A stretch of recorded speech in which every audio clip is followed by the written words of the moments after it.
أعوذ بالله من الشيطان الرجيم.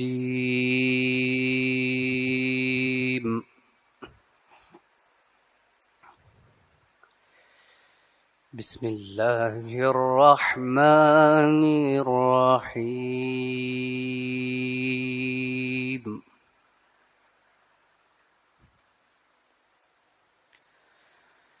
والفجر وليال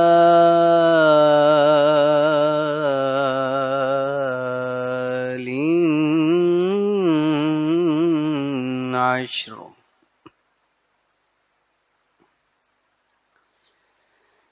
والشفع والوتر والشفع والوتر والليل إذا يسر هل في ذلك قسم لذي حجر.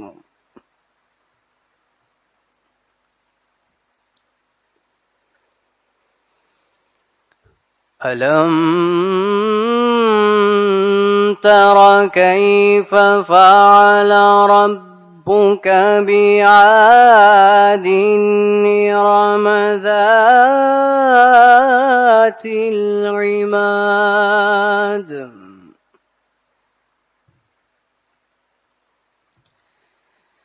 التي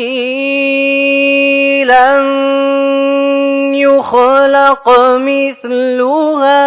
في البلاد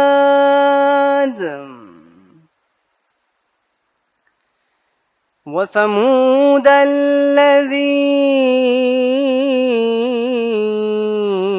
جابوا الصخر بالواد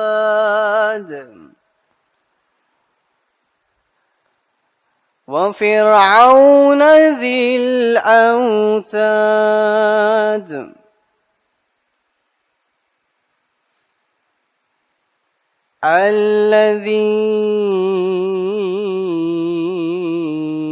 الذين طغوا في البلاد فأكثروا فيها الفساد فصب عليهم ربك سوط عذاب إن ربك لبالمرصاد. شروع اللہ کے نام سے جو بڑا مہربان نہایت رحم کرنے والا ہے. قسم ہے فجر کی اور 10 راتوں کی اور جفت و طاق کی اور رات کی جب وہ جانے لگے. بے شک ان چیزوں میں قسم ہے صاحب عقل کے لیے. کیا تم نے نہیں دیکھا کہ تمہارے رب نے قوم عاد کے ساتھ کیا کیا ہے؟ ستون والے ارم والے جس کا مثل دوسرے شہروں میں نہیں پیدا ہوا ہے. اور سمود کے ساتھ جو وادی میں پتھر تراش کر مکان بناتے تھے. اور میخوں والے فرعون کے ساتھ جن لوگوں نے شہروں میں سرکشی پھیلائی اور خوب فساد کیا. تو پھر خدا نے ان پر عذاب کے کوڑے برسا دیے. بے شک تمہارا پروردگار ظالموں کی طاق میں ہے. صدق اللہ العلی العظیم.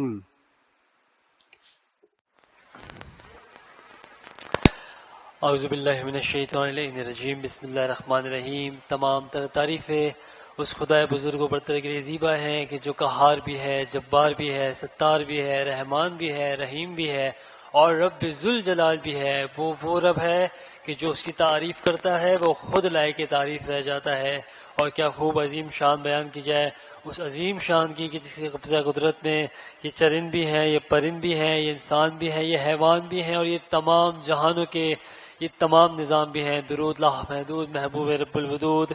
راحت العاشقین مراد المشتاقین حضرت محمد مصطفیٰ صلی اللہ علیہ وآلہ وسلم کی آل پاک پر درود پڑھے. محمد و آل محمد پر اللہم صلی علی محمد وآل محمد. عزیز محترم، گزشتہ سالوں کی طرح اس سال بھی الحمدللہ خواجہ جماعت کی جانب سے یہ رمضان المبارک اس پروگرام کا انعقاد کیا گیا ہے، جو کہ یکم رمضان المبارک کے شب عید الفطر تک آپ تمام حضرات کی خدمت میں پیش کیا جاتا ہے. عزیز محترم، جتنے بھی برادران، بزرگان، میری مائیں، میری بہنیں اس وقت مجھے براہ راست دیگر چینل سے دیکھ رہے ہیں، آپ تمام حضرات کی خدمت میں السلام علیکم ورحمۃ اللہ پیش کرتا ہوں. اسی کے ساتھ آپ تمام حضرات کو اس درس پروگرام میں خوش آمدید بھی کہتا ہوں. جناب، میں آپ کا میزبان، آپ کا بھائی، آپ کا خادم علی قاسم اور تمام حضرات کی خدمت میں ایک بار پھر سے حاضر ہوں. آج کا ہمارا جو عنوان ہے وہ ہے صلح امام حسن کی نورانی حقیقت، جس سے حجت الاسلام مسلمین مولانا سید حسن رضا نقوی انشاءاللہ اب سے کچھ لمحات میں آپ کی خدمت میں حاضر ہوں گے. جناب محترم، پروگرام کا آغاز تلاوت قرآن مجید سے ہو چکا ہے. تلاوت قرآن مجید کی سعادت قاری ارتضیٰ صاحب اپنے منفرد انداز میں حاصل کر رہے تھے، اور آپ سب لوگ ان سے مستفید بھی ہو رہے تھے، قرآن کی آیتوں سے مستفید ہو رہے تھے آپ سب تمام حضرات. عزیز محترم، جیسے کہ آپ کے علم میں صلح امام حسن کیا ہے، صلح امام حسن میں اگر ایک بہت مختصر سی ایک بات کرتا چلوں تو صلح امام حسن اس قرارداد کو کہا جاتا ہے کہ جو امام حسن اور معاویہ ابن ابی سفیان کے درمیان 41 ہجری کو منعقد ہوئی. اور اس میں کچھ اس طرح کا تھا کہ امام حسن انشاءاللہ اب جاننے کی کوشش کریں گے کہ اپنے علماء کرام سے کہ کچھ لوگ اس طرح کا کہتے ہیں کہ امام حسن نے یہ بات کہی تھی کہ مجھ سے صلح کر لی جائے، یا امام حسن نے کچھ شرائط پابند کی تھی، کچھ شرطیں رکھی تھی کہ یہ شرط قبول کریں گے تو میں پھر صلح کروں گا. تو بس اسی لیے بس کہا گیا ہے کہ صلح حسن مشیت پروردگار ہے، صلح حسن مشیت پروردگار ہے، وہ جس پہ شہ کی فتح کا دار و مدار ہے، وہ جس پہ شہ کی فتح کا دار و مدار ہے. آئیے عزیزمند، بغیر کسی تمہید کے میں ملتمس ہوں حجت الاسلام مسلمین مولانا سید حسن رضا نقوی صاحب سے کہ وہ آئیں اور ہماری اس عنوان پہ رہنمائی فرمائیں. برائے تاجیل ظہور امام زمن بلند ترین صلوات اللہم صلی علی محمد وآل محمد. اعوذ باللہ من الشیطان الرجیم، بسم اللہ الرحمن الرحیم. الحمد للہ الذی دل علی ذاتہ بذاتہ وتنزہ عن مجانست مخلوقاتہ وجل عن ملاءمت کیفیاتہ، الذي قرب من خطرات الظنون وبعد عن لحظات العيون، ثم الصلاة والسلام على سيدنا الممجد بشيرنا المسدد نذيرنا المؤيد المصطفى الأمجد المحمود الأحمد أبي القاسم محمد، اللهم صل على محمد وآل محمد وعلى أهل بيته الطيبين الطاهرين المعصومين، ولعنة الله على أعدائهم أجمعين من يوم عداوتهم إلى لقاء يوم الدين. أما بعد، فقد روي عن رسول الله صلى الله عليه وآله وسلم: الحسن والحسين إمامان قاما أو قعدا. خداوند متعال کا سب سے پہلے شکر ادا کروں گا کہ اس خداوند متعال نے اس ماہ مبارک رمضان میں یہ توفیق بخشی، وہ مہینہ کہ جس کی ساعتیں عبادت ہیں، جس میں سانس لینا عبادت ہے، جس میں سونا عبادت ہے، سانس لینا تسبیح کا ثواب رکھتا ہے. اس ماہ مبارک میں یہ توفیق ہمارے شامل حال ہوئی کہ ائمہ اہل بیت علیہم الصلاۃ والسلام کی سیرت کے ایک اہم ترین پہلو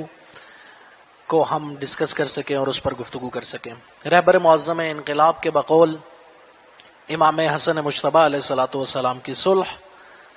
رہبر معظم انقلاب اس طرح سے فرماتے ہیں کہ ائمہ اہل بیت علیہ السلام کے مختلف ادوار میں مختلف واقعات اور مختلف حادثات اور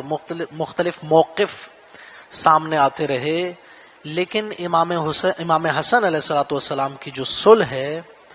اس جیسے عظیم اور اس جیسے ایسے موقف جو تاریخ میں نقطہ عطف قرار پاتے ہیں،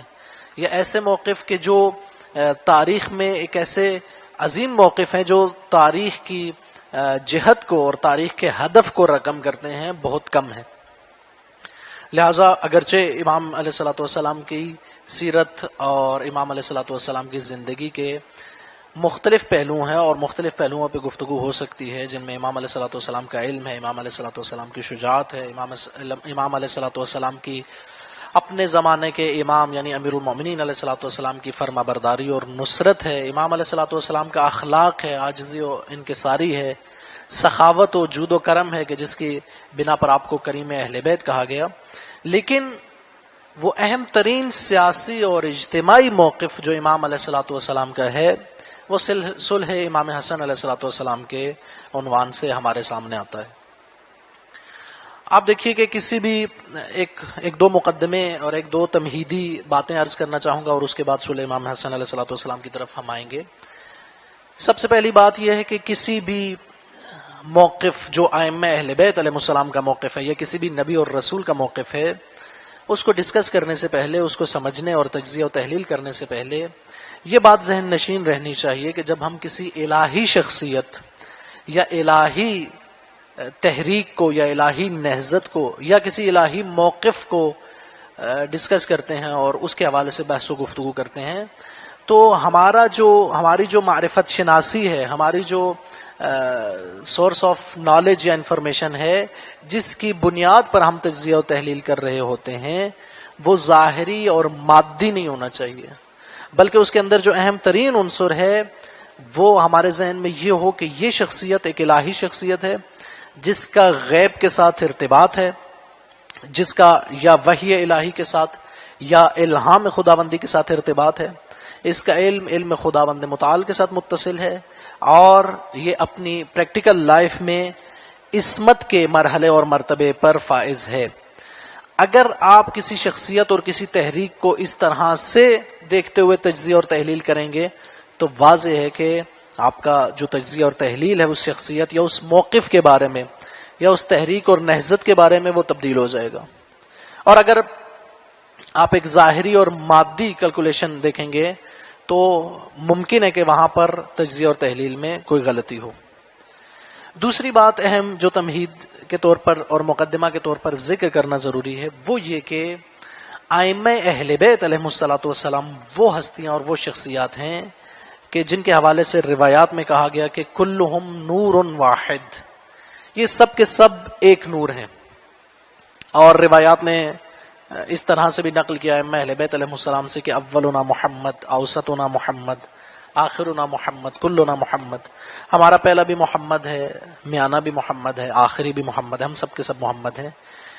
اس بات کا مقصد کیا ہے؟ اس بات کا مقصد یہ ہے کہ پہلی بات یہ کہ ہم سب کے سب امت کے لیے اور انسانیت کے لیے حجت ہیں. دوسری بات یہ کہ ہم سب کا جو موقف ہے، ہم سب کا جو ایک عمل ہے، چاہے وہ انفرادی عمل ہو، انڈیویجول لائف میں ہو، چاہے وہ ایک اجتماعی اور سیاسی میدان میں ایک عمل ہو، وہ ہمارا نظریہ اور موقف ایک ہوگا، اس میں کوئی تضاد اور کنٹرڈکشن نہیں پایا جائے گا. یہ اس کا دوسرا مطلب ہے. یہی وجہ ہے کہ امام خمینی رضوان اللہ تعالی علیہ فرماتے ہیں کہ اگر 1,24,000 انبیاء کسی ایک محفل میں، ایک زمانے میں اور ایک مکان میں جمع ہو جائیں تو ان 1,24,000 انبیاء کے اندر ذرہ برابر بھی اختلاف اور تضاد کی کیفیت نہیں پائی جائے گی. کیوں؟ وجہ کیا ہے؟ کیونکہ انسانوں کے اندر جو اختلاف ہوتا ہے وہ دو وجوہات کی وجہ سے ہوتا ہے. یا وہ اختلاف فکری اختلاف کا نتیجہ ہے، نظریاتی اختلاف کا نتیجہ ہے، یعنی دو لوگ یا دو سے زیادہ لوگ ایک چیز کو دو مختلف طریقوں سے سمجھ رہے ہیں، دو مختلف روشوں سے سمجھ رہے ہیں، اپنی عقل کے مطابق، اپنے تجزیہ و تحلیل کے مطابق، اپنی معلومات اور انفارمیشن کے مطابق وہ دو مختلف جہتیں دیکھ رہے ہیں کسی بھی مسئلے کی، اور دو مختلف نظریے اپنا رہے ہیں. یہ کہاں پہ ہے؟ جہاں پر انسان اپنی ذہنی استعداد کے مطابق کسی بھی نظریاتی میدان میں فیصلہ کرتا ہے اور اپنا موقف اپناتا ہے. لیکن اگر کوئی نظریاتی طور پر اس طرح سے ہو کہ اس کا علم خدا کے علم سے متصل ہو، اگر کوئی اس طرح سے ہو کہ ما ینطق عن الہوی ان هو الا وحی یوحی ہو، کہ وحی یا الہام کا تابع ہو، تو وہ اگر 1,24,000 بھی ہوں تو ان کے اندر کوئی فکری اور نظریاتی اختلاف نہیں ہوگا. اسی طرح سے دوسرا سبب جو انسانوں کے اختلاف کا ہے وہ بعض اوقات ان کا جو فکری اور نظریاتی سے ہٹ کر ایک عملی پہلو ہے یا احساساتی اور جذباتی پہلو ہے، یا آپ جسے فارسی میں کہا جاتا ہے کہ ان کے انگیزے کا جو پہلو ہے، ان کے جذبات اور احساسات کس طرف مائل ہیں، ان کا نفس کس طرف میلان رکھتا ہے. کیونکہ آپ دیکھتے ہیں بعض اوقات دو یا دو سے زیادہ لوگ فکری اور نظریاتی طور پر ایک پیج پہ ہوتے ہیں، ایک پوائنٹ پہ ہوتے ہیں، ان کا نظریہ ایک ہوتا ہے، ہدف ایک ہوتا ہے، روش ایک ہوتی ہے، لیکن اختلاف کا سبب کیا بنتا ہے؟ اختلاف کا سبب یہ بنتا ہے کہ ممکن ہے ایک شخص اپنے نظریے میں جس نقطے پہ، جس پوائنٹ پہ پہنچا ہے، جس نتیجے پہ پہنچا ہے، عمل کے اندر اس پوائنٹ کی، اس نقطے کی اور اس موقف کی پیروی نہ کرے کسی بھی وجہ سے، چاہے وہ دنیا کی محبت میں گرفتار ہونے کی وجہ سے، کسی پریشر اور کسی تھریڈ اور کسی تہدید اور خطرے کی وجہ سے، کسی بھی ظاہری مصلحت کی وجہ سے، یا کسی بھی اور طرح سے. لہٰذا جو اختلاف ہے، یا وہ نظریاتی اختلاف ہے، یا پھر مقام عمل اور میدان عمل میں آ کر پریکٹیکل لائف میں اختلاف ہے. اور دونوں کی وجہ یہ ہے کہ نظریاتی میدان میں انسان اپنی ذہنی استعداد سے فیصلہ لے رہا ہوتا ہے، اور عملی میدان میں بالآخر انسان چونکہ اس کے درست ہے کہ وہ کوشش کرتا ہے ایک مومن کہ وہ عقل کی پیروی کرے اور جو دین نے اسے بتایا ہے اس کی پیروی کرے، لیکن تربیت کے نہ ہونے کی وجہ سے ممکن ہوتا ہے کہ وہ اپنی پریکٹیکل لائف میں کسی بھی ایسی نفسیاتی کمی اور نقص کا شکار ہو جائے کہ جس کی صورت میں وہ راہ حق سے دائیں یا بائیں ہو جاتا ہے، راہ حق سے راہ حق پہ نہیں چل پاتا. جبکہ یہ دونوں چیزیں ائمہ اہل بیت علیہ السلام میں نہیں ہیں. مقام فکر میں ان کا علم خدا سے متصل ہے، اور مقام عمل میں وہ منزلت عصمت پر فائز ہیں، معصوم ہے. لہذا کوئی وجہ نہیں بنتی کہ ائمہ اہل بیت علیہ السلام کسی بھی طرح سے آپس میں موقف کے حوالے سے، عمل کے حوالے سے ان میں تضاد پایا جائے یا ان میں کوئی ٹکراؤ پایا جائے. یہی وجہ ہے کہ ہمارے تمام علماء نے یہ بات اور یہ جملہ لکھا ہے، رہبر معظم انقلاب نے بھی لکھا ہے کہ اگر امام حسن علیہ الصلوۃ والسلام کی جگہ پر امیر المومنین علیہ الصلوۃ والسلام ہوتے یا امام حسین علیہ الصلوۃ والسلام ہوتے تو وہ وہی عمل انجام دیتے جو امام حسن علیہ الصلوۃ والسلام نے انجام دیا، یعنی صلح کرتے. اور اسی طرح سے اگر امام حسین علیہ الصلوۃ والسلام کی جگہ پر امام حسن علیہ الصلوۃ والسلام ہوتے تو وہ وہی عمل انجام دیتے جو امام حسین علیہ الصلوۃ والسلام نے دیا. یعنی اگر 61 ہجری میں 60 اور 61 ہجری میں امام حسن مجتبی علیہ الصلوۃ والسلام ہوتے تو وہ یزید کے خلاف قیام کرتے اور جنگ کرتے.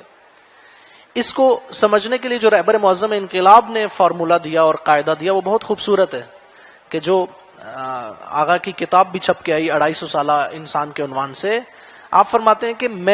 آپ اس کتاب کے مقدمے میں فرماتے ہیں کہ میں ایک عرصے سے یہ سوچتا تھا کہ ائمہ اہل بیت کی زندگی کو اس طرح سے نہیں دیکھنا چاہیے کہ پہلے امیر المومنین تشریف لائے، پھر امام حسن مجتبی تشریف لائے، پھر امام حسین علیہ الصلوۃ والسلام تشریف لائے، پھر چوتھے، پانچویں، چھٹے اور ساتویں امام تشریف لائے. بلکہ ائمہ اہل بیت کی زندگی کو اس طرح سے دیکھنا چاہیے کہ ایک شخص ہے، ایک پرسنالٹی ہے، ایک انسان ہے جو 11 ہجری کی ابتدا میں رسول اللہ کی وفات کے بعد، رسول اللہ کی شہادت کے بعد وہ اپنے کام کو شروع کرتا ہے اور مختلف معاملات میں اپنا موقف پیش کرتا ہے، اور مختلف معاملات میں جو ہے وہ خاص طرح کے موقف کے مطابق اپنے عمل کو جو ہے وہ معاشرے کے اندر دکھاتا ہے. اور یہ 11 ہجری سے جو ایک سٹارٹ ہوتا ہے کہ انسان کی فعالیت وہ پہنچتی ہے 260 ہجری تک، کہ جہاں پر امام زمانہ روح اللہ الفدا کی غیبت صغرا کا آغاز ہے. لہذا رہبر معظم فرماتے ہیں کہ اگر ہم اس طرح سے دیکھیں ایک انسان کو جو 11 ہجری سے اپنی فعالیت شروع کر رہا ہے اور 260 ہجری پر اس کی فعالیت ختم ہو رہی ہے، یعنی تقریباً 250 سال، تو اب اگر ہم ایک انسان کو دیکھیں گے کہ وہ کسی موقع پر صلح کر رہا ہے، کسی موقع پر جنگ کر رہا ہے، کسی موقع پر دعاؤں پر اور انسانی تربیت پر فوکس کر رہا ہے، کسی موقع پر وہ علمی میدان میں علمی ترقی پہ کام کر رہا ہے، کسی موقع پر وہ حکومت کے اندر شامل ہو کر ولی عہدی کو بالآخر مجبوراً لیکن قبول کر رہا ہے، اور اس میں وہ ایک ایسی حکمت عملی اور اسٹریٹجی تشکیل دیتا ہے کہ اس ولی عہدی کے دور میں ایک عباسی حکمران کے زیر سایہ رہ کر وہ تشیع کی خدمت کرتا ہے. اگر ہم اس طرح سے دیکھیں کہ یہ ایک انسان ہے تو ہمارے لیے یہ موقف اور یہ ائمہ اہل بیت علیہ السلام کے یہ جو مختلف کام ظاہراً ہمیں نظر آتے ہیں، یہ ہمیں انتہائی منسجم نظر آئیں گے. اس کے لیے بہترین شاہد خود رسول اللہ صلی اللہ علیہ وآلہ وسلم کی زندگی ہے کہ وہی رسول خدا جو بدر میں، احد میں، احزاب میں، خیبر میں، حنین میں جنگ کرتے ہیں دشمنان خدا کے ساتھ، دشمنان اسلام کے ساتھ، وہی رسول خدا حدیبیہ میں انہی دشمنان خدا کے ساتھ صلح کرتے ہیں. لہٰذا اس کا مطلب یہ ہے کہ صلح کرنا یا جنگ کرنا ائمہ اہل بیت کی سیرت میں یا عام طور پر بھی ایک عاقل انسان کی سیرت میں بھی اسی طرح سے ہے کہ صلح کرنا یا جنگ کرنا ہدف نہیں ہے، بلکہ صلح کرنا یا جنگ کرنا ایک وسیلہ ہے ہدف تک پہنچنے کے لیے. آپ یہ تشخیص دیتے ہیں کہ اس وقت، اس زمانے میں اور ان حالات میں میرے لیے صلح کرنا اہم ہے یا میرے لیے جنگ کرنا اہم ہے اپنے ہدف تک پہنچنے کے لیے. یہ سب سے اہم ہے، جسے رہبر معظم انقلاب نے بھی 250 سالہ انسان میں بیان فرمایا. رہبر معظم فرماتے ہیں کہ فرق یہ تھا امام حسن مجتبی علیہ الصلوۃ والسلام کی سیاسی اسٹریٹجی میں اور ان کے جو پولیٹیکل پرنسپلز تھے، اصول تھے امام حسن علیہ الصلوۃ والسلام کی سیاست کے، اس میں اور جو مد مقابل تھا اس کی سیاست کے جو اصول تھے یا اس کی اسٹریٹجیز اور روشیں تھیں، ان میں فرق یہ تھا کہ امام حسن مجتبی علیہ الصلوۃ والسلام کے لیے جو سب سے اہم چیز تھی، جو پہلی چیز تھی امام حسن مجتبی علیہ الصلوۃ والسلام کے لیے، وہ تھا دین، وہ تھا دین خدا، وہ تھے احکام الہی. اور جو مد مقابل تھا امام حسن مجتبی علیہ الصلوۃ والسلام کے لیے سب سے پہلی چیز دین ہے. اور یہ رہبر معظم کے الفاظ ہیں جو میں کوٹ کر رہا ہوں کہ فرمایا کہ حکومت کا حصول، اقتدار میں آنا اور اس طرح کی دیگر چیزیں دوسرے، تیسرے یا چوتھے درجے پر امام حسن مجتبی کے مد نظر تھیں. ایک الہی قیادت اگر حکومت یا طاقت کا حصول چاہتی ہے تو وہ وسیلہ ہے دین خدا کے نفاذ کے لیے، دین خدا کو امپلیمنٹ کرنے کے لیے، وگرنہ خود طاقتور ہونا ہدف نہیں ہے، خود حاکم بن جانا، خود حکومت میں آ جانا ہدف نہیں ہے. لہٰذا امام حسن مجتبی علیہ الصلوۃ والسلام کے لیے جو سب سے اہم ہے وہ دین ہے، اور مد مقابل کے لیے جو سب سے اہم ہے وہ اقتدار ہے. اس اقتدار تک پہنچنے کے لیے وہ چاہے جو بھی کرے، اس کے ہاں جو قاعدہ اور اصول ہے وہ ہے کہ الغایۃ تبرر الوسیلہ، کہ ہدف آپ کے وسیلے کی توجیہ کرتا ہے. آپ کا ہدف جو ہے اس تک پہنچنے کے لیے جس طرح کا بھی آپ نے وسیلہ اختیار کیا وہ وسیلہ درست ہے. جو عام طور پہ ابھی کہا جاتا ہے کہ جنگ میں اور محبت میں مثلا ہر چیز جائز ہے، اس طرح کا ایک جملہ کہا جاتا ہے کہ ہر چیز جائز ہے. اسلام اس چیز کو نہیں مانتا کہ ہر چیز جائز ہے. اسلام کہتا ہے کہ اگر ہدف مقدس ہے تو اس کے لیے استعمال کیا جانے والا وسیلہ بھی مقدس ہونا چاہیے. جبکہ طرف مقابل کے لیے یہ تھا کہ ہدف حکومت ہے اور حکومت تک پہنچنے کے لیے جو بھی کیا جائے، جو بھی اقدام کیا جائے وہ درست ہے. لہٰذا وہ کسی قسم کی اخلاقیات، کسی قسم کے اصولوں کا پابند نہیں تھا. اب اگر ہم آئیں یہ اس مقدماتی گفتگو کے بعد کہ ہم نے اس طرح سے تجزیہ و تحلیل کرنا ہے، اب اگر ہم آئیں کہ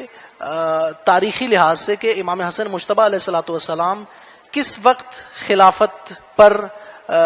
کی مسند پر براجمان ہوتے ہیں اور کس وقت آپ کی امامت ایکٹیو ہوتی ہے اور آپ کس وقت جو ہے وہ اس اہم ترین ذمہ داری کو اپنے کاندھوں پر لیتے ہیں. یہ وہ وقت ہے کہ جب امیر المؤمنین علیہ الصلوۃ والسلام جنگ جمل و جنگ صفین و جنگ نہروان کے بعد دوبارہ سے حاکم شام کے ساتھ جنگ کرنے کا حکم دے چکے ہیں. اگر آپ ایک تاریخی پس منظر تھوڑا سا دیکھیے تو جنگ صفین میں جو ہوا وہ حاکم شام کی سازش اور اس کے ساتھیوں کی سازش کی وجہ سے امیر المؤمنین علیہ الصلوۃ والسلام کے گروہ میں موجود وہ لوگ جو معرفت اور شعور اور آگاہی میں اس مرحلے اور اس معیار پہ نہیں تھے کہ حق کے راستے پر تسلسل کے ساتھ آگے بڑھتے، وہ لوگ صفین کے اندر امیر المؤمنین سے جدا ہو گئے اور خوارج کے نام سے ایک الگ ٹولہ تشکیل پایا کہ جنہوں نے کہا کہ لا حکم الا للہ. نعرہ انہوں نے، شعار انہوں نے قرآن سے لیا. جناب امیر نے نہج البلاغہ میں فرمایا کہ کلمۃ حق یراد بها الباطل، ان کی بات درست ہے کہ لا حکم الا للہ، کہ حق کے حاکمیت صرف اور صرف خداوند متعال کو حاصل ہے، اس میں کوئی شک نہیں ہے. یہ قرآن اور حدیث اور اہل بیت کا نظریہ ہے، انبیاء کا نظریہ ہے کہ حق کے حاکمیت خداوند متعال کو حاصل ہے. لیکن یراد بها الباطل، اس نعرے سے جو یہ لوگ مراد لے رہے ہیں وہ ایک باطل نظریہ ہے، وہ ایک غلط نظریہ ہے. اور وہ نظریہ کیا ہے کہ وہ لوگ یہ سمجھ رہے ہیں کہ جو امیر المومنین علیہ الصلوۃ والسلام نے کلمہ اور لفظ استعمال کیا کہ امرا یا حکومت جو ہے یا امارت جو ہے وہ خداوند متعال آ کے فزیکل انجام دے گا. یہ تو واضح ہے کہ خداوند متعال فزیکلی آ کر انسانوں کے معاشرے اور سوسائٹی کے اندر حکومت کو نافذ نہیں کر سکتا، بلکہ خدا کے نمائندے ہوں گے جو اس انسانی شکل میں ہوں گے، اور وہ فزیکلی اس سوسائٹی کے اندر موجود ہوتے ہوئے اس سوسائٹی میں دین کو امپلیمنٹ کریں گے اور لاگو کریں گے. لہذا وہ جو خوارج کی فکر ہے وہ لوگ جدا ہوئے، اور ان کے امیر المومنین علیہ الصلوۃ والسلام کے لشکر میں موجود وہ لوگ جن کی معرفت کامل نہیں تھی، جو امامت اور ولایت کو درست طریقے سے نہیں سمجھتے تھے، انہوں نے جناب امیر کو مجبور کیا حکمین کے مسئلے میں. اور پھر جناب امیر علیہ الصلوۃ والسلام نے جب یہ فرمایا بھی کہ اگر آپ لوگ حکمین کی طرف جاؤ گے تو ہماری طرف سے جو حکم ہے وہ عبداللہ ابن عباس کو ہونا چاہیے، جبکہ ان لوگوں نے دوبارہ جناب امیر کو مجبور کیا کہ آپ کی طرف سے ابو موسیٰ اشعری کو ہونا چاہیے، اور حاکم شام کی طرف سے جو ہے وہ عمرو عاص. اور وہ آپ تاریخی حوالے سے جانتے ہیں کہ اس جلسے میں یا اس نشست میں جو کہ جس نے فیصلہ کرنا تھا صفین کا، اس کے اندر کیا ہوا، اور ایک مرتبہ پھر عمرو عاص نے ایک اپنی چال کے ذریعے، ایک اپنے اسی روش کے ذریعے امیر المومنین علیہ الصلوۃ والسلام کے لشکر کو ظاہری طور پر شکست خوردہ اور ہارا ہوا لشکر قرار دیا. امیر المومنین علیہ الصلوۃ والسلام نہروان میں خارجیوں کے ساتھ نمٹنے کے بعد کہ جو جناب امیر نے فخر فرمایا کہ انی فقعت عین الفتنہ، میں نے فتنے کی آنکھ کو پھوڑ ڈالا، اس کے بعد امیر المومنین علیہ الصلوۃ والسلام کا جو پروگرام تھا وہ حاکم شام کے ساتھ دوبارہ جنگ کا تھا، کیونکہ جناب امیر علیہ الصلوۃ والسلام جانتے تھے کہ دین کے لیے آنے والے عرصے میں سب سے بڑا خطرہ یہ ملوکیت کا سسٹم ہے جو کہ شام کے اندر شروع ہو چکا ہے. اس بات کو رہبر معظم نے بھی لکھا، اس بات کو شیعہ سنی علماء نے لکھا، اس بات کو اہل سنت کے بڑے بڑے اکابرین نے لکھا کہ جب اس دور میں حکومت جو ہے وہ امیر شام کے ہاتھ میں پہنچتی ہے تو یہ وہ دور ہے کہ جہاں پر اسلامی خلافت کا خاتمہ ہوتا ہے اور ملوکیت شروع ہوتی ہے. یہ شیعہ سنی کے اتفاق کے ساتھ، یعنی اگرچہ پہلے ادوار میں ہم امیر المومنین علیہ الصلوۃ والسلام کو خلیفہ بلا فاصل مانتے ہیں اور انہیں حق حکومت کے قائل ہیں ہم کہ حق حکومت جو ہے وہ امیر المومنین علیہ الصلوۃ والسلام کے پاس ہے، لیکن اس کے باوجود رہبر معظم انقلاب جو لکھتے ہیں کہ بہرحال ایک اسلامی خلافت کا جو ظاہری سٹائل ہے وہ سٹائل باقی تھا، اور ملوکیت اور خاندانی حکومت کا نظام ابھی تک نہیں تھا. لیکن امیر شام کے بعد ملوکیت اور خاندانی بادشاہت کا نظام اور سسٹم ہے کہ امیر المومنین علیہ الصلوۃ والسلام اسے سختی سے روکنا چاہ رہے تھے. اسی دوران امیر المومنین علیہ الصلوۃ والسلام کی شہادت ہوتی ہے ایک خارجی کے ہاتھوں،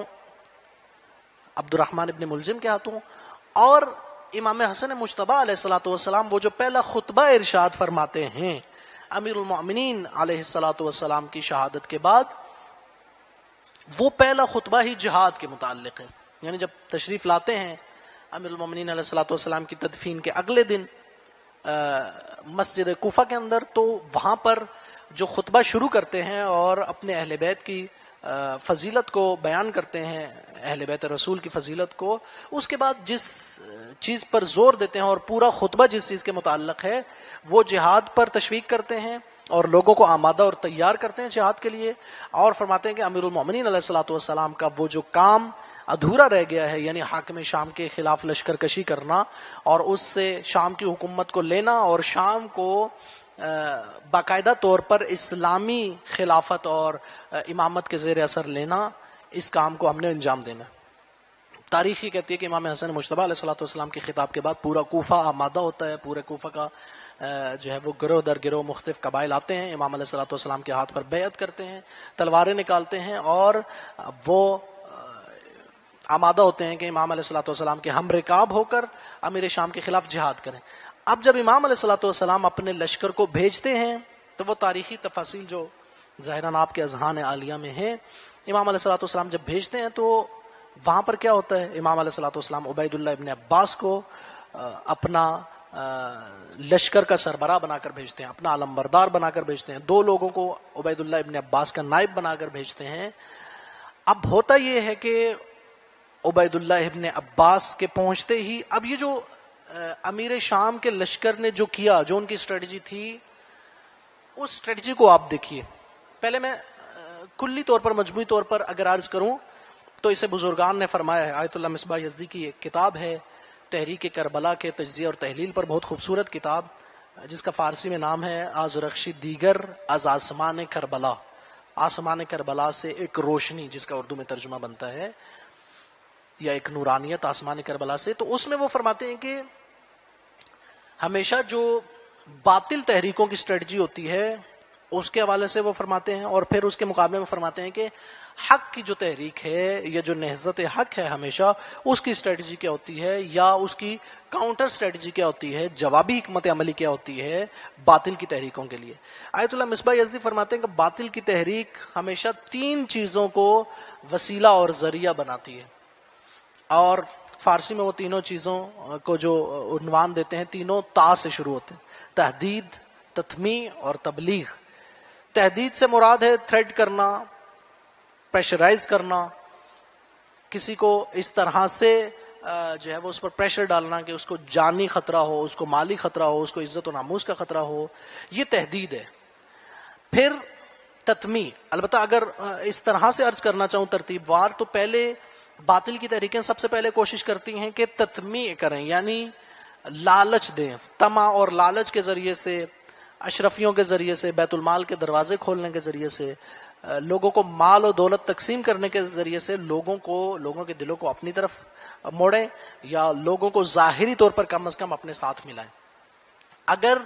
اس طرح سے وہ کامیاب نہ ہو تو پھر تحدید اور تھریٹ کی طرف آتے ہیں، جانی جو ہے وہ خطرے کی دھمکی دیتے ہیں، مال کے حوالے سے دھمکی دیتے ہیں. اگر یہ تحدید پہ بھی کام نہ چلے تو جو سب سے مؤثر اور سب سے اہم چیز ہے باطل کی تحریکوں اور نہضتوں کے پاس، وہ منفی تبلیغ اور باطل پراپیگنڈا ہے. آپ تاریخ میں دیکھیں، آیت اللہ مصباح یزدی بھی وہاں پر مثالیں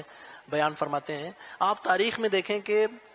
حق کی تحریکوں کے خلاف جو سب سے بڑا ایک وسیلہ اختیار کیا باطل تحریکوں نے، وہ جو ہے وہ سازش کا اور پراپیگنڈے کا ہے، منفی پراپیگنڈا، شخصیت کشی کرنا حق کی قیادت اور لیڈرشپ کے حوالے سے. آپ انبیاء کے حوالے سے آپ دیکھیے، قرآن کے اندر طول تاریخ میں اقوام نے انبیاء کے حوالے سے کیا کہا. رسول اللہ صلی اللہ علیہ وآلہ وسلم کے حوالے سے مثلا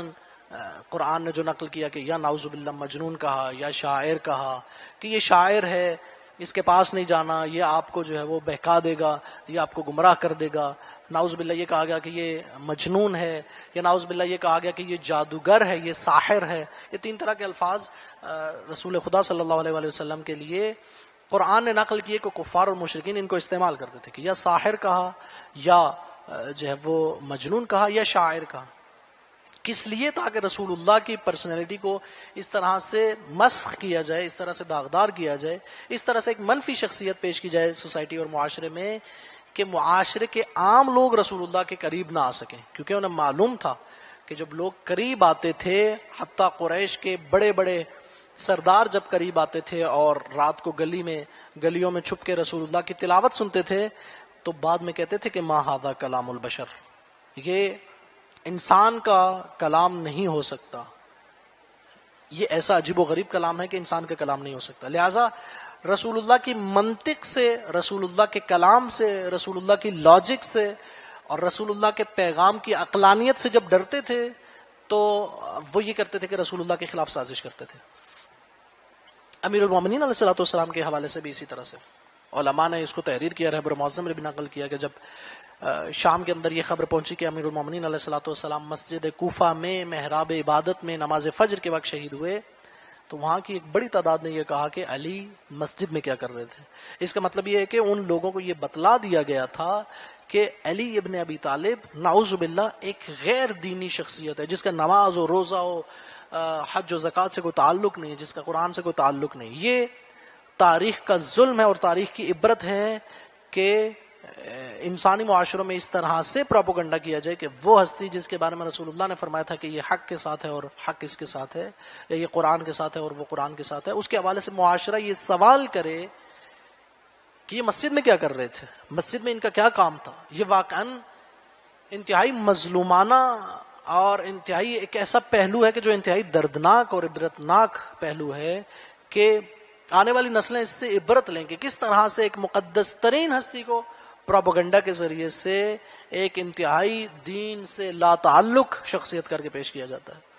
امام حسن مجتبی علیہ الصلوۃ والسلام کے حوالے سے اسی طرح سے آج تک آپ روایات میں دیکھتے ہیں، آپ دیکھیے کہ بنو امیہ کی وہ جو فیکٹری احادیث کو وضع اور جعل کرنے والی، اس کے حوالے سے آپ آج تک روایات میں دیکھتے ہیں۔ نہ صرف یہ کہ اہل سنت کی روایات میں آپ دیکھتے ہیں کہ اتنا کام کیا گیا کہ تشیع کے ذخیرہ احادیث میں بھی وہ روایات موجود ہیں، اگرچہ ہمارے علماء میں سے کوئی اسے تسلیم نہیں کرتا اور ہم انہیں ضعیف روایات قرار دیتے ہیں، لیکن بالآخر روایات ہمارے ذخیرہ حدیث میں بھی آ گئیں۔ حتیٰ کافی میں یہ روایات موجود ہیں کہ امام حسن مجتبی علیہ الصلوۃ والسلام نعوذ باللہ کثرت سے شادی کرتے تھے اور کثرت سے طلاق دیتے تھے، یہاں تک کہ شام کو شادی کرتے تھے اور اگلی صبح کو طلاق دے دیتے تھے۔ کس نے یہ پروپیگنڈا کیا؟ اموی، وہ جو احادیث کو جعل کرنے والے، وضاع الاحادیث جو تھے، وہ جو وضع کرنے والے، انہوں نے یہ پروپیگنڈا کیا۔ یعنی حتیٰ یہاں تک کہ ہماری کافی میں، اصول کافی میں یہ حدیث آئی کہ امیر المومنین علیہ الصلوۃ والسلام نے نعوذ باللہ جو ہے وہ ممبر کوفہ پہ بیٹھ کے کہا کہ لا تزوجوا حسنا، حسن کے ساتھ جو ہے وہ اپنی بچیوں کی شادی نہ کرو، فإنهم اطلاق، نعوذ باللہ، کہ وہ زیادہ طلاق دینے والا ہے۔ اور کہا کہ یہ کہا تاریخ نے اور احادیث کی کتابوں میں جو روایت ہوئی کہ 300 یا اس سے زیادہ شادیاں کی گئیں۔ یہ ایک الہی شخصیت کے چہرے کو مسخ کرنے اور ایک الہی لیڈرشپ اور قیادت کو معاشرے کے سامنے اس طرح سے پیش کرنا کہ اس کا جو تقدس ہے، اس کی جو قدسیت ہے، اس کی جو پاکیزگی ہے، وہ انسانوں کے ذہنوں میں گر جائے، انسانوں کے ذہنوں میں وہ ایک دنیاوی شخص لگنے لگے تاکہ انسان اس سے دور ہو جائے۔ یہ پروپیگنڈا بنو امیہ کرتی رہی۔ یہ جو اسٹریٹجی ہے، یہ جو 3 پوائنٹ عرض کیے، آیت اللہ مصباح فرماتے ہیں کہ یہ لشکر باطل کی اسٹریٹجی ہے۔ رہبر معظم انقلاب بھی 250 سالہ انسان میں امیر شام کے حوالے سے یہی فرماتے ہیں کہ اس کی اسٹریٹجی یہی تھی۔ یہی 3 چیزیں ذکر کرتے ہیں، البتہ ایک چوتھی چیز اضافی طور پر ذکر کرتے ہیں، اور وہ جو ہے وہ منفی سیاست بازی اور منفی چالاکی اور منفی دھوکہ دہی ہے۔ اگرچہ اسے آپ منفی پروپیگنڈا میں بھی لے سکتے ہیں، لیکن رہبر معظم فرماتے ہیں کہ 4 اہم ترین پوائنٹ تھے جو امیر شام کی اسٹریٹجی میں شامل تھے۔ ایک یہی لوگوں کو ڈرانا دھمکانا، ایک لوگوں کو لالچ دینا، تیسرا یہی منفی پروپیگنڈا کرنا، اور چوتھا منفی چالاکی اور منفی سیاست بازی سے کام لینا۔ سیاست بازی کا لفظ یہاں پر رہبر معظم نے جو ہے وہ استعمال کیا ہے کہ منفی سیاست کرنا اور منفی چالاکی کے ذریعے سے لوگوں کو دھوکہ دینا، لوگوں کو فریب دینا، یہ باطل کی اسٹریٹجی ہے۔ اس کے مقابلے میں حق کی اسٹریٹجی کیا ہوتی ہے؟ ہمیشہ نہضت حق اور کاروان حق یا الہی لیڈرشپ اور قیادت کی جو اسٹریٹجی ہے، آپ دیکھیں گے اگر اس طرف منفی پروپیگنڈا ہے تو یہاں پر تبیین کی اسٹریٹجی ہے، یہاں پر بیان کی اسٹریٹجی ہے، جسے رہبر معظم جہاد تبیین کہتے ہیں۔ یہاں پر بار بار اپنے موقف کو، اپنے راستے کو، اپنے ہدف کو اور دین کے صحیح بیان کی تشریح، توضیح اور وضاحت کی اسٹریٹجی ہے۔ یہی وجہ ہے کہ یہ جہاد قرار دیا گیا کہ اگر کوئی شخص علمی محفل میں بیٹھا ہے اور اپنے علم میں اضافہ کر رہا ہے اور اپنے شبہات کو دور کر رہا ہے، احادیث میں اسے جہاد شمار کیا گیا۔ یا احادیث میں وہ شخص جو تعلیم و تعلم کرتا ہے اور معاشرے میں آ کر لوگوں کے شبہات کو دور کرتا ہے اور دین کے حوالے سے ان کی معرفت کو مضبوط اور مستحکم کرتا ہے اور عمیق اور گہرا کرتا ہے، اسے روایات میں مجاہد فی سبیل اللہ سے بھی افضل کہا گیا، کیونکہ ایک مجاہد فی سبیل اللہ جو اپنی جان پر کھیل کر تلوار کے ساتھ میدان جنگ میں دشمن کے سامنے جہاد کر رہا ہے، وہ اسلام کی جغرافیائی حدود کی حفاظت کر رہا ہے، اسلام کی وہ جو فزیکل بارڈرز ہیں، اس کے جغرافیائی جو حدود ہیں ان کی حفاظت کر رہا ہے۔ جبکہ ایک عالم دین یا ایک مبلغ یا ایک مبین جو اسلام کی درست تشریح کر رہا ہے اور لوگوں کو شبہات سے دور کر رہا ہے، وہ اسلام کی وہ جو آئیڈیالوجک حدود ہیں، نظریاتی حدود ہیں، ان کی حفاظت کر رہا ہے۔ اور نظریاتی حدود کی حفاظت اور ان پر پیرا لگانا جغرافیائی حدود کی حفاظت سے کئی گنا افضل ہے۔ لہذا ائمہ اہل بیت کی اور نہضت حق کی ایک اسٹریٹجی تبیین کی اسٹریٹجی ہے کہ بار بار بیان کرنا ہے کہ درست موقف کیا ہے، اور باطل کا جو پروپیگنڈا ہے اسے آپ نے ناکام کرنا ہے۔ رہبر معظم انقلاب فرماتے ہیں کہ تاریخ میں وہ جو آئیڈیل شخصیت ہے جو جہاد تبیین کرتی ہے، وہ آئیڈیل شخصیت جو حق کے راستے کو بیان کرتی ہے، وہ حضرت عمار یاسر ہیں، جو امیر المؤمنین علیہ الصلوۃ والسلام کے ساتھ جتنے بھی لوگ موجود تھے ان کے شبہات کو دور کرتے ہیں، صبح و شام لوگوں کی معرفت اور فکر میں اضافہ کرتے ہیں۔ ایک اسٹریٹجی نہضت حق کی تبیین کی ہے اور دوسری اسٹریٹجی تربیت کی ہے۔ دیکھیں جب پراپوگنڈا ہوتا ہے تو اس کا مقابلہ، پراپوگنڈا ہوتا ہے، یہ شبہات پیش آتے ہیں تو اس کا مقابلہ آپ تبیین کے ذریعے سے کرتے ہیں، رستے کو واضح کرنے کے ذریعے سے کرتے ہیں۔ لیکن جو دوسرا مسئلہ ہے اس کا کیا حل ہے کہ کوئی شخص، کسی شخص کو تھریٹ کیا جائے، اسے جو ہے دھمکی دی جائے اور وہ راستہ، حق کا راستہ چھوڑ دے، یا کسی شخص کو لالچ اور طمع دی جائے اور وہ حق کا راستہ چھوڑ دے، اس کا حل کیا ہے؟ اس کا حل تربیت ہے۔ اگر نفوس کی درست تربیت کی جائے گی تو وہ تربیت یہ نتیجہ دکھائے گی کہ اب آپ کے ساتھ جو لوگ ہیں وہ کسی دھمکی کے نتیجے میں حق کا راستہ نہیں چھوڑیں گے، وہ کسی لالچ کے نتیجے میں حق کا راستہ نہیں چھوڑیں گے۔ لہٰذا انہیں معرفت کے میدان میں بھی کامل ہونا چاہیے تاکہ پروپیگنڈا کا شکار نہ ہو، اور تربیت نفس کے میدان میں بھی کامل ہونا چاہیے تاکہ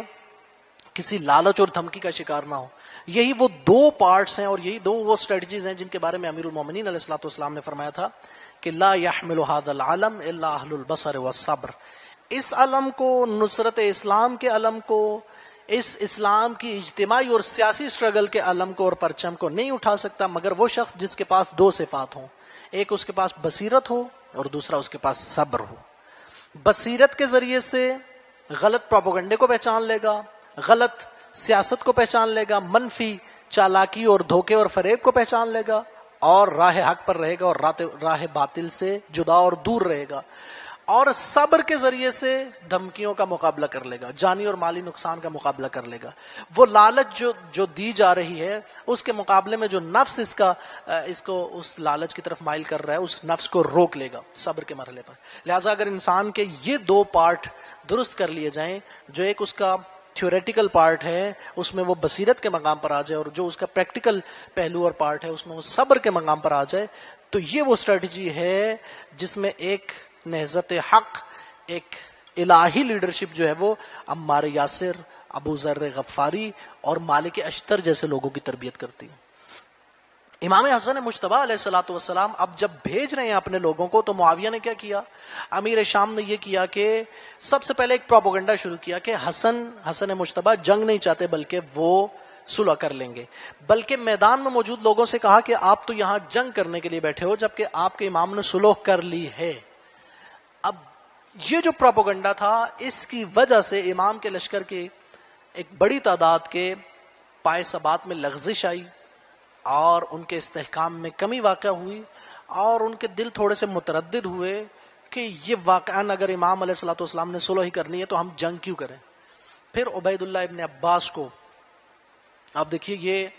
تاریخ کی عبرتیں ہیں، وہ عبید اللہ ابن عباس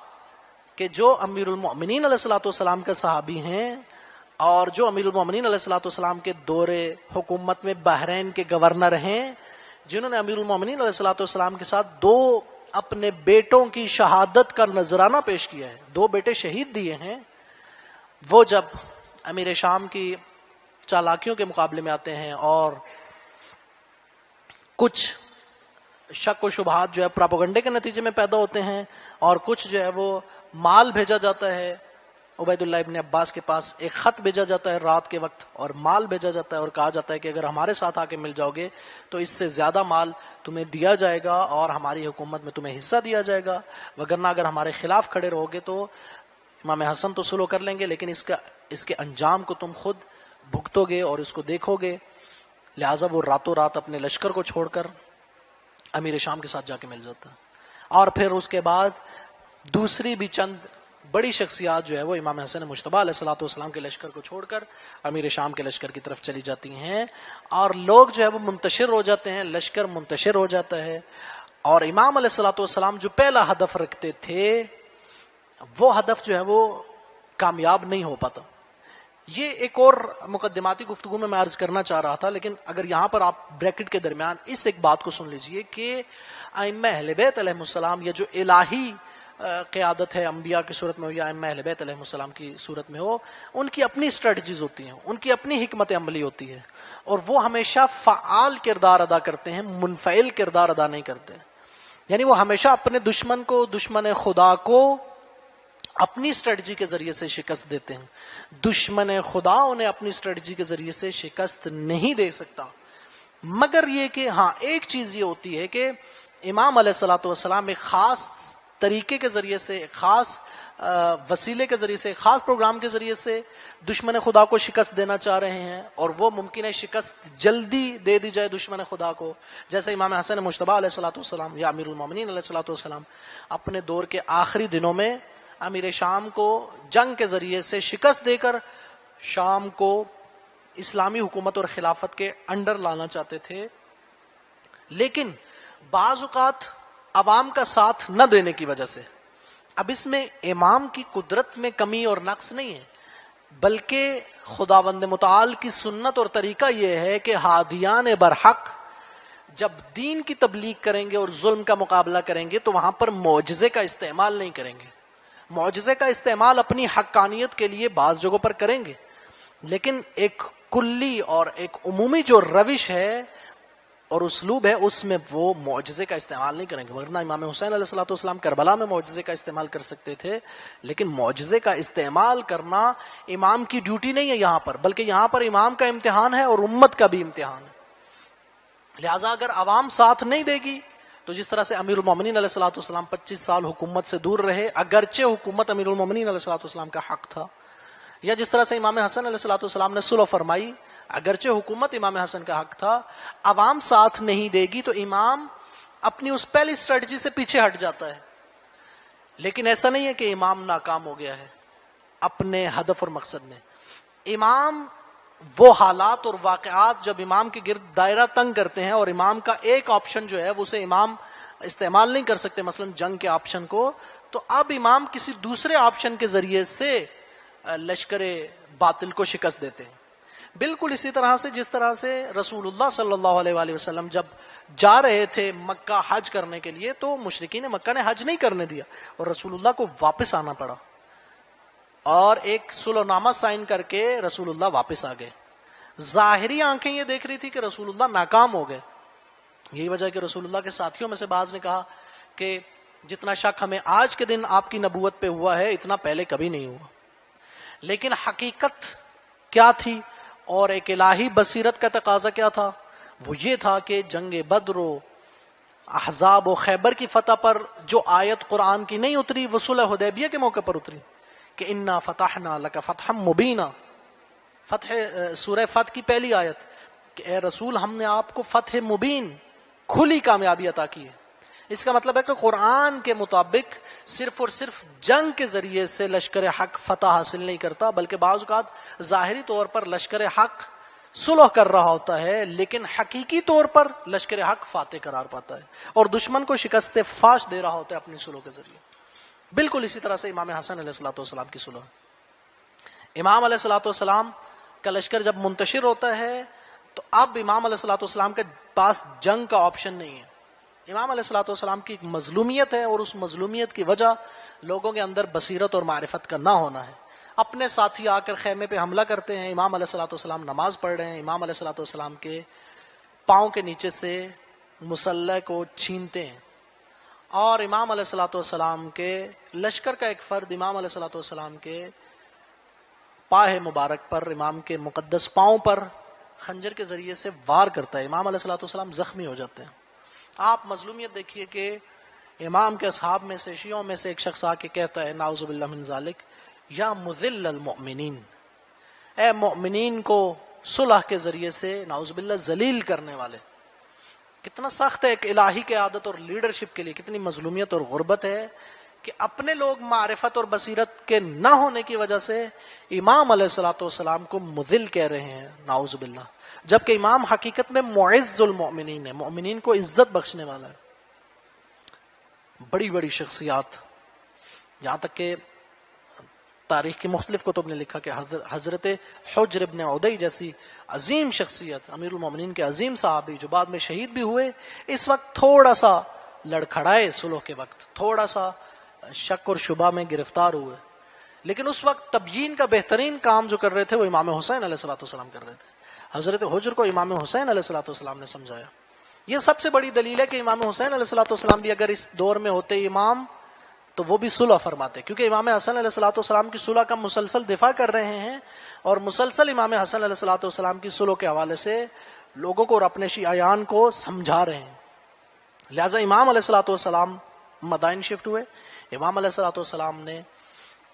اپنی حکمت اور بصیرت سے یہ فیصلہ کیا کہ معاویہ کے ساتھ اب جو صلح نامہ معاویہ نے جو صلح کی پیشکش کی ہے اس پیشکش کا جواب دیا جائے اور اس پیشکش کو قبول کیا جائے۔ ایک سوال ذہنوں میں یہ آ سکتا ہے کہ امام حسن علیہ الصلوۃ والسلام نے صلح کیوں کی؟ امام حسین علیہ الصلوۃ والسلام کی طرح جنگ کرتے رہتے، اگرچہ ساتھی کم ہو جاتے، اگرچہ لشکر منتشر ہو جاتا، امام حسین علیہ الصلوۃ والسلام کی طرح شہید ہو جاتے۔ یہاں پر بھی اس سوال کے جواب میں بھی ہمیں سیرت معصومین میں سے ایک اہم ترین اصول کو سمجھنے کی ضرورت ہے۔ وہ یہ ہے کہ امام جب شہید بھی ہوتا ہے، جب شہادت کا انتخاب بھی کرتا ہے، تو اس وقت شہادت کا انتخاب کرتا ہے جب اس کی شہادت امت کی ہدایت کا باعث بن سکے، کیونکہ امام کا اہم ترین فریضہ جو قرآن کہتے ہیں وَجَعَلْنَاهُمْ أَئِمَّةً يَهْدُونَ بِأَمْرِنَا، ہدایت ہے۔ امام کا ہدف ہدایت ہے۔ شہید مطہری رضوان اللہ تعالی علیہ جہاں پر امام حسن علیہ الصلوۃ والسلام کی صلح اور امام حسین علیہ الصلوۃ والسلام کے قیام کی بحث فرماتے ہیں، وہاں پر فرماتے ہیں دیکھیں دو چیزیں، ایک ہے حکومت اور ایک ہے ہدایت۔ امام کے اوپر ہر حال میں جو چیز فرض ہے وہ ہدایت فرض ہے۔ ہر حال میں حکومت فرض اور واجب نہیں ہے، بلکہ حکومت تب واجب ہے امام کے اوپر جب امت آ کر ساتھ دے۔ بلکہ شہید مطہری اس سے بھی زیادہ واضح یہ فرماتے ہیں کہ اصلاً امام پر واجب نہیں ہے کہ وہ حکومت کو اپنے ہاتھ میں لے، بلکہ امت پر واجب ہے کہ وہ امت اٹھے اور طاغوت کے ہاتھ سے حکومت لے کر امام کے حوالے کرے۔ لہٰذا اگر لوگ ساتھ نہیں دیتے تو امام حکومت کی طرف نہیں بڑھتے، اور جب لوگ آ جاتے ہیں جیسے امیر المومنین کی بیعت کے لیے آئے تو امیر المومنین نے نہج البلاغہ میں کیا نقل ہوا کہ فرمایا لولا حضور الحاضر وقیام الحجت بوجود الناصر، اگر یہ سارے حاضرین حاضر نہ ہوتے اور ناصر اور مددگار کے ہونے کی وجہ سے آپ لوگوں کے نصرت اور مدد کے وعدے کی وجہ سے مجھ علی ابن ابی طالب پر حجت تمام نہ ہوتی تو میں اس خلافت کو جو ہے وہ تم لوگوں کی طرف واپس پلٹا دیتا، میں اس خلافت کو قبول نہ کرتا، لیکن میں اس خلافت کو اس لیے قبول کر رہا ہوں کیونکہ آپ لوگوں کی نصرت اور وعدے کی اور حمایت کی وجہ سے مجھ پر اب خلافت کو قبول کرنا واجب ہو گیا۔ شہید مطہری فرماتے ہیں کہ یہی وجہ ہے، چونکہ ہم کہہ رہے ہیں کہ امام کے اوپر ہر حال میں ہدایت واجب ہے، ہر حال میں حکومت واجب نہیں ہے، یہی وجہ ہے کہ جہاں پر حکومت کا مسئلہ ہے وہاں پر جناب امیر علیہ الصلوۃ والسلام یا امام حسن علیہ الصلوۃ والسلام کنارہ کشی کر لیتے ہیں، لیکن جہاں پر ہدایت کا مسئلہ ہے، امت کی ہدایت کا مسئلہ ہے کہ وہ شخص حاکم بن گیا ہے جو وحی کا انکار کر رہا ہے، جو قرآن کا انکار کر رہا ہے، جو حلال و حرام کا انکار کر رہا ہے، وہاں پر امام حسین علیہ الصلوۃ والسلام آگے بڑھتے ہیں اور شہادت تک جاتے ہیں، یعنی آخر تک جاتے ہیں۔ حکومت کے معاملے میں امام آخر تک نہیں جا رہا، لیکن ہدایت کے معاملے میں امام آخر تک جا رہا ہے، کیونکہ حکومت ہر حال میں واجب نہیں ہے حکومت کرنا، لیکن ہدایت ہر حال میں واجب ہے۔ حکومت وسیلہ ہے اور ہدایت ہدف ہے، لہذا اس ہدف کو ہر حال میں انجام دینا ہے۔ امام حسن علیہ الصلوۃ والسلام نے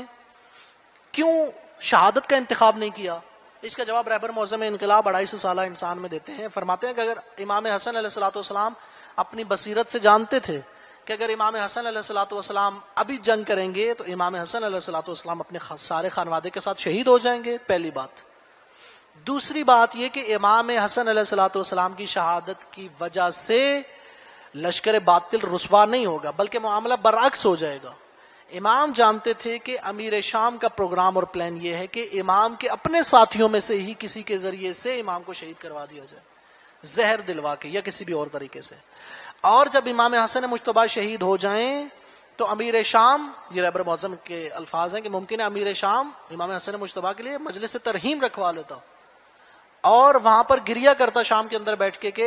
ہمارے ابن عم حسن مجتبی کو شہید کر دیا گیا ہے، اور پھر کہتا کہ میں خود حسن مجتبی کا بدلہ لوں گا اور امام کے شیعوں کو اس بدلے کی آڑ میں اور اس بدلے کے نعرے اور شعار میں دوبارہ نقصان پہنچاتا اور شہید کر دیتا۔ لہٰذا امام حسن مجتبی علیہ الصلوۃ والسلام دیکھ رہے تھے کہ اگر ابھی شہید ہوں گے امت کی ہدایت بھی نہیں ہو سکے گی، کیونکہ لشکر باطل اور لشکر حق لوگوں کی نظروں میں انتہائی واضح نہیں ہے. ابھی فضا آلودہ ہے، گرد آلود ہے فضا، اور فضا شفاف نہیں ہے. لہذا امام علیہ الصلوۃ والسلام نے ایک مہلت لی اور امت کی تربیت میں اور ان کی بصیرت میں مزید اضافہ کیا کہ 61 ہجری میں جب امام حسین علیہ الصلوۃ والسلام اٹھے تو لشکر باطل اور لشکر حق کا جو چہرہ ہے وہ انتہائی واضح ہو امت کے لیے کوئی شک اور شبہ نہ رہے. یہی وجہ ہے کہ جب کسی صحابی نے امام سے پوچھا کہ یہ کیا ہے صلح، تو امام علیہ الصلوۃ والسلام نے قرآن کی اس آیت کی تلاوت فرمائی کہ لعلہ فتنۃ او متاع الی حین، ممکن ہے یہ فتنہ ہو، فتنہ سے مراد امتحان. امام نے اس چیز میں اس آیت میں دونوں چیزوں کی طرف اشارہ کر دیا کہ ایک تو یہ امتحان ہے امت کا امتحان، کہ امت اس بصیرت تک پہنچے کہ الہی لیڈرشپ اگر جنگ کرتی ہے تب بھی ساتھ دینا ہے، الہی لیڈرشپ اگر صلح کرتی ہے تب بھی ساتھ دینا. اور متاع الی حین، مہلت ہے لشکر باطل کے لیے. امام علیہ الصلوۃ والسلام نے امیر شام کو مہلت دی، اور امام علیہ الصلوۃ والسلام کو معلوم تھا کہ جب ہم اس شخص کو مہلت دیں گے تو یہ اپنے اعمال اور افعال کی وجہ سے، اپنے موقف کی وجہ سے، اپنے کردار کی وجہ سے مزید چند سالوں میں امت اسلامی کے سامنے کھل کر سامنے آئے گا اور امت کو پتہ چلے گا کہ لشکر باطل کس طرف ہے. لہٰذا لعلہ فتنۃ امام کے صحابہ کے لیے، کہ امام کے اصحاب کے لیے یہ امتحان ہے، اور متاع الی حین لشکر باطل کے لیے، امیر شام کے لیے، کہ ایک وقت تک، ایک حین تک، ایک خاص ٹائم تک اس کو مہلت دی جاتی ہے. اس نے جب خالی کاغذ پر سائن کر کے صلح نامہ بھیجا امام علیہ الصلوۃ والسلام کی طرف، تو امام علیہ الصلوۃ والسلام نے چند شرائط لکھی، اور ان شرائط کو لکھ کر امام علیہ الصلوۃ والسلام نے سب سے پہلے اسے اخلاقی شکست دی، موقف کی شکست دی. دیکھیں سب سے اہم موقف کی فتح ہے، وگرنہ اگر کربلا میں بھی ہم امام حسین علیہ الصلوۃ والسلام کو فاتح قرار دیتے ہیں تو فزیکلی تو امام علیہ الصلوۃ والسلام باقی نہیں رہے، فزیکلی تو امام علیہ الصلوۃ والسلام اور ان کے لشکر کے سر کاٹ لیے گئے، مخدرات عصمت کو قید کر لیا گیا. لہٰذا ظاہری آنکھ اور ظاہری کیلکولیشن تو یہ کہے گی کہ امام حسین علیہ الصلوۃ والسلام شکست کھا گئے، لیکن ہم کہتے ہیں نہیں، امام حسین علیہ الصلوۃ والسلام کو ایک ایسی فتح ملی کہ جو ایک ابدی کامیابی ہے، الی الابد امام علیہ الصلوۃ والسلام کا نام باقی ہے. جبکہ یزید کو ایسی شکست فاش ملی کہ تاریخ ایسی شکست نہیں دیکھتی. یہ کون سی فتح ہے؟ یہ موقف کی فتح ہے، یہ نظریے کی فتح ہے، یہ آئیڈیالوجی کی فتح ہے. یہ امام حسین علیہ الصلوۃ والسلام نے جس طرح سے اپنے آئیڈیالوجی کو فاتح کیا جنگ کے ذریعے سے، امام حسن علیہ الصلوۃ والسلام نے اپنے موقف کی فتح کا اعلان کیا صلح کے ذریعے سے. امام علیہ الصلوۃ والسلام نے وہ 7 یا 8 شرائط لکھی کہ قرآن اور سنت پر عمل کرے گا امیر شام. امیر شام اپنے بعد کسی کو خلیفہ بنانے کے جو ہے وہ اس کو اجازت نہیں ہوگی. اگر اس کی وفات کے وقت امام حسن مجتبی ہوئے تو وہ خلیفہ ہوں گے، وگرنہ امام حسین علیہ الصلوۃ والسلام خلیفہ ہوں گے. اچھا، بیت المال سے اہل بیت کو خمس جو ہے وہ اسی طرح سے دیا جاتا رہے گا جس طرح سے پہلے دیا جاتا رہا. اب اس ایک ایک شق پر مفصل گفتگو بھی کی جا سکتی ہے کہ امام علیہ الصلوۃ والسلام اسے کس طرح سے پابند کر رہے ہیں، اور امام علیہ السلام کو معلوم ہے کہ قرآن اور سنت پر عمل نہیں کرے گا، تو امام علیہ الصلوۃ والسلام جانتے ہیں کہ اس عمل نہ کرنے سے وہ مزید امت اور تاریخ اور آئندہ نسلوں کے سامنے رسوا ہوگا. امام علیہ الصلوۃ والسلام خمس کا مطالبہ کر رہے ہیں کیونکہ یہ امام کا حق ہے، اور امام علیہ الصلوۃ والسلام ایک باطل حکومت کو بھی یہ اجازت نہیں دے رہے کہ وہ امام کے حق کو کھا لے، بلکہ امام اس سے اپنا حق لے رہے ہیں تاکہ اہل بیت علیہم السلام اقتصادی طور پر کمزور نہ رہیں. اقتصادی طور پر اہل بیت مضبوط رہیں گے تو دین مبین اسلام کی درست تبلیغ کر سکیں گے، نشر و اشاعت کر سکیں گے، اور دین کو درست طریقے سے معاشرے پر امپلیمنٹ کر سکیں گے، چاہے وہ حکومت ان کے ہاتھ میں نہ ہو. اسی طرح سے اپنے شیعوں کے تحفظ اور حفاظت کے لیے امام علیہ الصلوۃ والسلام نے جو شقیں اور شرائط اس صلح نامہ میں لکھی کہ صفین اور جمل اور نہروان کے جو شہداء ہیں ان کی فیملیز کو، ان کی بیواؤں کو، ان کے یتیموں کو جو بیت المال سے امیر المومنین علیہ الصلوۃ والسلام عطا کرتے تھے وہ جاری رہے گا. اسی طرح سے امیر المومنین کے شیعوں کو جو ہے کسی قسم کا خطرہ نہیں ہوگا جانی اور مالی. اسی طرح سے وہ سب و شتم جو تاریخ کا ایک بہت سیاہ پہلو ہے، وہ سب و شتم جو امیر المومنین علیہ الصلوۃ والسلام پہ ہو رہا تھا اسے بند کیا جائے گا. لہٰذا ان ساری شکوں میں پابند کرنا اس کی حکومت کو اور یہ واضح ہے کہ تاریخ نے لکھا کہ جب امام علیہ الصلوۃ والسلام کا صلح نامہ اس کے پاس گیا اور اس کی حکومت قائم ہوئی، اور اس کے بعد پہلی گفتگو جو اس نے کی تو اس نے کہا کہ یہ صلح نامہ جو ہے وہ میرے پاؤں کے نیچے ہے، مجھے اس صلح نامہ کا کوئی خیال نہیں ہے، اس کی کوئی رعایت نہیں ہے۔ یہ وہ اخلاقی پستی اور اخلاقی شکست تھی جس کا اعلان وہ خود کر رہا تھا۔ امام علیہ الصلوۃ والسلام نے صلح کر کے، چونکہ وہ شہادت کا وقت نہیں تھا، لہٰذا امام علیہ الصلوۃ والسلام نے صلح کر کے ایک پہلی اینٹ رکھی قیام کربلا کے لیے، کہ جو بعد میں وہ قیام کربلا ایک نصاب بنا، ایک اصول بنا اسلامی نہضتوں کے لیے، اسلامی تحریکوں کے لیے، طاغوت اور باطل کی لیڈرشپ اور اس کی نہضت کے خلاف اقدامات کے لیے، جانفشانی کے لیے، شہادت کے جذبے کو امت کے اندر پروان چڑھانے کے لیے کار حسینی اور کار زینبی ایک پرنسپل بنا اسلام کی اجتماعی جدوجہد کے لیے۔ اور جو آج بھی ظہور امام زمانہ کی زمینہ سازی کے لیے سب سے بڑا مکتب ہے وہ مکتب کربلا ہے۔ سب سے بڑا جو آئیڈیل کردار ہے وہ کار زینبی، کردار زینبی اور کردار حسینی۔ لہذا اس کربلا کو کامیاب کرنے کے لیے آپ دیکھیں، رسول اللہ نے اگر صلح حدیبیہ کی تھی کہ جو فتح مبین تھی، اس کا سب سے بڑا نتیجہ اور صلہ اور ثمر یہ ملا کہ اگلے ہی سال فتح مکہ ہو گئی، جو اسلام کے لیے سب سے بڑی کامیابی تھی۔ امام حسن مجتبیٰ کی صلح کا نتیجہ کربلا کی کامیابی تھی، تحریک کربلا کی کامیابی تھی۔ یعنی جو بعض علماء فرماتے ہیں کہ تحریک کربلا کی کامیابی کا پہلا زینہ اور پہلی اینٹ امام حسن مجتبیٰ علیہ الصلوۃ والسلام نے اپنی صلح سے رکھی ہے۔ اپنی صلح کے ذریعے سے امام علیہ الصلوۃ والسلام نے لشکر حق کو مزید مضبوط ہونے کا، اپنی مزید تربیت کرنے کا، معرفت اور بصیرت میں اضافہ کرنے کا موقع دیا۔ لشکر باطل کو ایک مہلت دی کہ امام علیہ الصلوۃ والسلام جانتے تھے کہ یہ مزید اس کی برائیاں، اس کی پستیاں، اس کا وہ ہدف جو غیر الہی ہدف ہے وہ مزید کھل کر سامنے آئے گا۔ یہی وجہ ہے کہ اہل سنت کے اکابرین نے بھی جو غلطیاں لکھیں امیر شام کی، ان میں سے ایک غلطی یہ لکھی کہ اپنے بعد یزید جیسے شخص کو مسلمانوں کا خلیفہ بنایا گیا، اور مزید دیگر غلطیاں جو لکھی ان میں سے ایک غلطی یہی تھی کہ جو امام حسن علیہ الصلوۃ والسلام کے ساتھ صلح نامہ سائن کیا اس پر عمل نہیں کیا، جبکہ مومن کی یا ایک مسلمان کی علامت یہ ہے کہ وہ اپنے وعدے پر عمل کرتا ہے، اپنے تعہد اور اپنے پیمان پر عمل کرتا ہے۔ لہٰذا امام حسن مجتبیٰ علیہ الصلوۃ والسلام کی یہ جو صلح ہے، یہ جو اقدام ہے، اس نے تاریخ اسلام پر وہ گہرا اثر چھوڑا کہ رہبر معظم انقلاب کا جو تجزیہ ہے وہ یہ ہے کہ اگر امت اپنی ذمہ داری کو ادا کرتی تو امام حسن علیہ الصلوۃ والسلام نے اپنی صلح کے ذریعے سے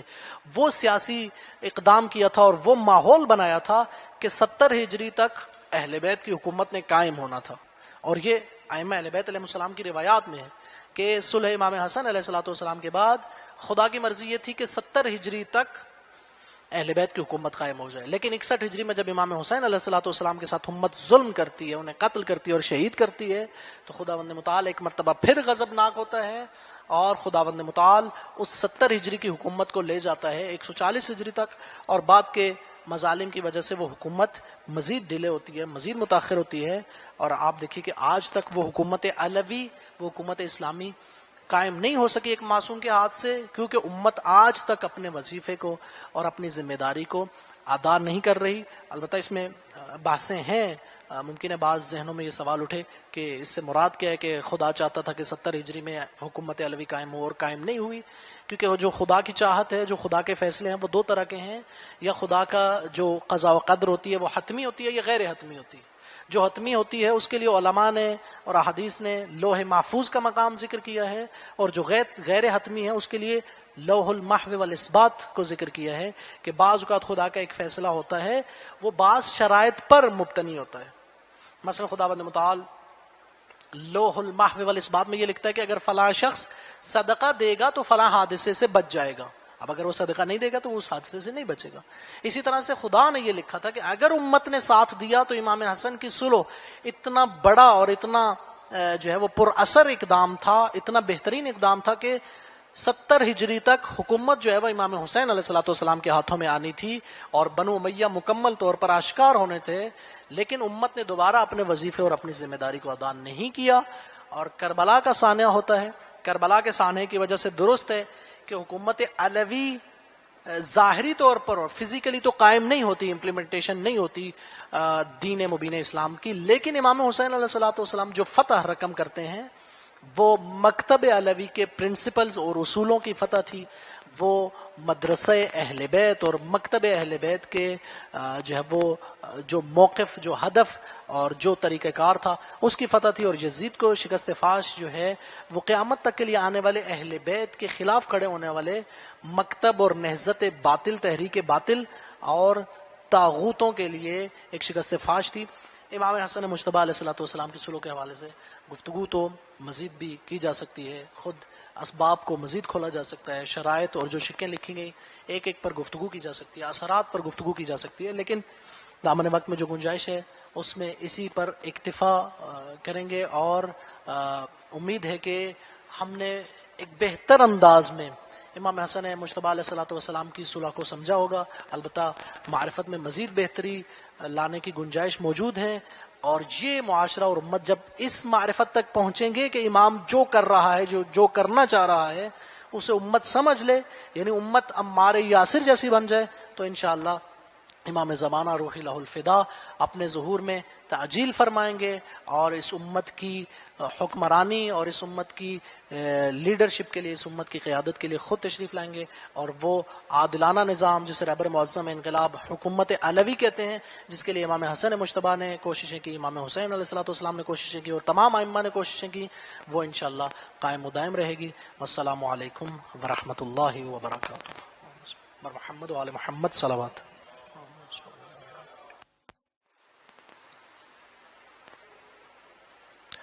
جزاک اللہ، ہم تہ دل سے ممنون و متشکر ہیں حجت اسلام مولانا سید حسن رضا نقوی صاحب کے، جنہوں نے ہماری اس عنوان پہ بہت ہی منفرد انداز میں رہنمائی فرمائی۔ پروردگار عالم کی توفیقات میں مزید اضافہ فرمائے، آپ کو کوئی غم نہ دے سوائے غم حسین کے عزیزان من۔ اب سے انشاءاللہ کچھ لمحات بعد کوئز مقابلے کے سوالات انشاءاللہ اینڈرائڈ اپلیکیشن میں دستیاب ہوں گے، آپ لوگ ان سب سے فیضیاب بھی ہو سکیں گے۔ عزیز محترم، انشاءاللہ العزیز کل نشست کا انتظام یہیں اسی مقام بھوجانی ہال پہ انشاءاللہ منعقد کیا جائے گا، اور کل کا ہمارا جو عنوان ہوگا وہ ہوگا، چونکہ شبہ قدر بہت ہی قریب ہے تو انشاءاللہ کل کے عنوان بھی اسی مناسبت پہ ہے، یعنی کہ شبہ قدر کس طرح گزاری جائے، جس سے حجت الاسلام مسلمین مولانا مصطفیٰ وکیل صاحب انشاءاللہ آپ کی خدمت میں حاضر ہوں گے۔ آئیے عزیزان من، اس پروگرام کا اختتام دعائے سلامتی امام زمان سے کرتے ہیں۔ بسم اللہ الرحمن الرحیم، اللہم کل ولیک حجت ابن الحسن صلواتک علیہ وعلی آبائہ فی ہذہ الساعة وفی کل ساعة ولیا وحافظا وقائدا وناصرا ودلیلا وعینا حتی تسکنہ ارضک طوعا وتمتعہ فیہا طویلا برحمتک یا ارحم الراحمین۔